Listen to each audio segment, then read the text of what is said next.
कर्म कसं फिरतं माहीत आहे? जसं आपण पेरतो तसं जग आपल्याला परत देतं. आज तू कोणासाठी चांगलं बोललास, कुणाचा हात धरलास, कुणाची वेदना ऐकलीस, हे सगळं विश्व नुसतं पाहत नाही बरं का, ते जपून ठेवत असतं. कधी कधी वाटतं मी एवढं चांगलं करते, मग माझ्याच वाट्याला परीक्षा का येतात? पण लक्षात ठेव, कर्माचं चक्र संथ असतं पण अचूक असतं.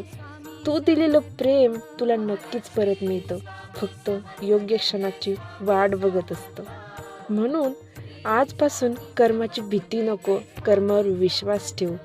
तुझे पाय कधी चुकले तर मार्ग दाखवेल, तू पडला तर हात धरून उभं करेल, कारण कर्म नेहमीच आपल्या बाजूने काम करत असतं.